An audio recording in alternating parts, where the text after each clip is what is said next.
When it's come to Iraq, people from outside, the first image they get, war, bloodshed, kidnapping, suicide bombing, all this violence you get through the media.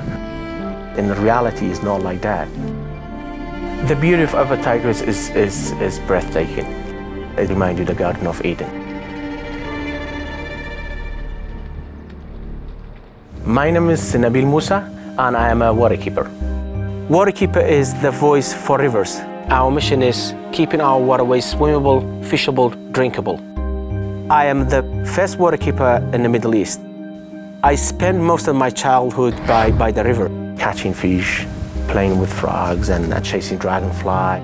I have some beautiful memories and I want to bring them back. The problems in Upper Tigris River: dams, urban waste, gravel mine, oil refinery and oil wells, garbage from picnickers. My current mission is educating people, outreach, raising awareness, and water quality monitoring. When the water gets polluted, find out how did that happen, where's the polluter. I meet a lot of people when I'm paddling. Some people, they are positive, some people, they are negative. They tell me, you are trying to, stop all this pollution. We've been having them for years and years. But our rivers are our lifeblood. And if we don't protect them, our life is not going to be safe. I want to raise awareness and tell next generation, action needs to be taken. I want people to go to nature more, appreciate the water more, and to protect it. I have a right to protect this water. It's my water. It's everybody's water. So I am hopeful. I am hopeful about the future of Iraq and Kurdistan. Yes, we will get there.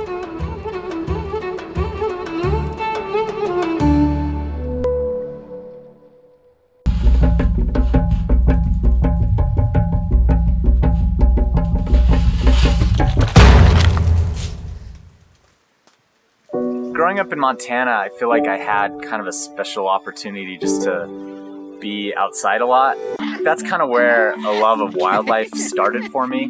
That dies out in a lot of kids, and for me it just continued. Alright guys, so we just finished up the bear den. This little guy hasn't been named yet. My name's Wesley Larson. I'm a master's student working in wildlife conservation, and in some circles I'm known as Grizz Kid. When I first started deciding that I should get into the wildlife field, I found Dr. Tom Smith at BYU. I started by working with polar bears on Alaska's North Slope, and then that kind of transitioned into some black bear work down here in Utah in Bryce Canyon. Bryce Canyon, like other national parks that do have bears, they've had a kind of a history with visitor conflict and with bears that maybe are getting into campsites. So what we're doing is we're tracking the bears to learn what habitats they're using, just to see what the park could do better to make it easier for visitors to avoid bears. What we're doing is we're fitting black bears with GPS collars, and then I'll go into the den with the bear to inject it with some drugs. The bear then falls asleep. I can pull it out and just give it a full checkup.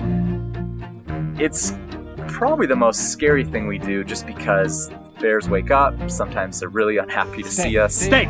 Get back.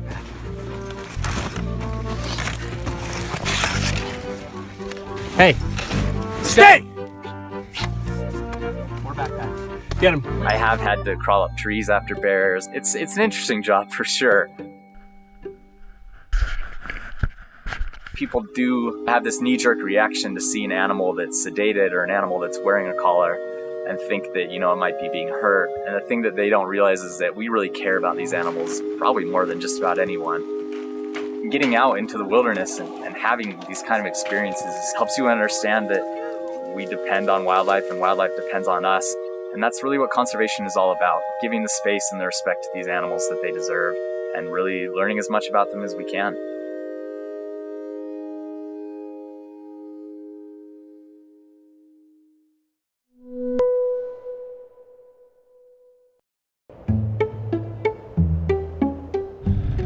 This program is about the only way of collecting meteorites in a very scientific and methodological way. You spend so much time preparing. Once you get down there, you don't know whether you can do this or not. And then the first time you find a meteorite, you say, yes, I can do this.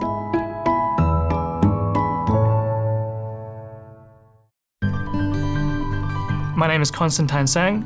I'm at Southwest Research Institute in Boulder, Colorado. I'm a planetary scientist studying planetary atmospheres. We spent a total of 2 months on the ice, and we collected approximately 569 meteorites. The scientific expedition is called ANSMAT, short for Antarctic Search for Meteorites. It's NASA funded, and what we're trying to understand is how the formation of the solar system began and how the planets evolved the way they look today. 3. Tranquility, the beauty, the awesomeness. There's no hyperbole that's too great for Antarctica. The ice is crystal blue, the snow is thick, and the sun is brilliant. When we're on the ice field, we live very basic. We live in tents with power supplied by solar panels and chipping ice for water. The reason why we go to Antarctica is because these are black rocks on a white surface, so they're much easier to find. As they go through the atmosphere, they start to burn up and they create this black fusion crust, and that's very distinct from any terrestrial rock. By studying meteorites, we're actually looking at the primordial history of the solar system. This is a direct piece of evidence how the planets evolved and formed, and how did life evolve on the Earth. No one gets to go out there except for scientists and very rich folk, so it's a huge privilege to go out and experience something that is life-changing.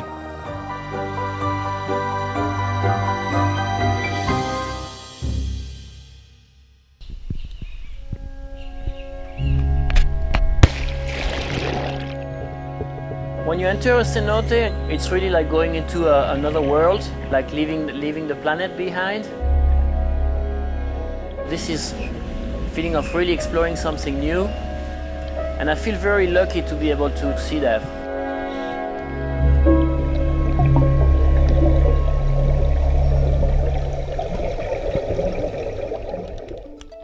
My name is Julian Baud. I've been freediving and scuba diving for the last 15 years. In many different locations, always trying to find the best diving spots. Those cenotes are caves. All those cenotes are connected to each other. And the water goes and flows from one cenote to another cenote to end up in the sea. The first time you go into a cenote, it's something you don't see anywhere else. It's completely different experience than diving in the ocean. At the beginning, it can be a little bit scary, but really quickly, the beauty of the place will just take over.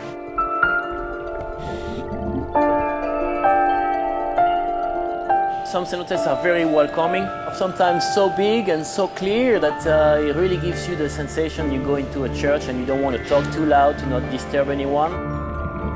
And some of the cenotes also have a little bit like an atmosphere more like hell with dead trees in the bottom and sulfur.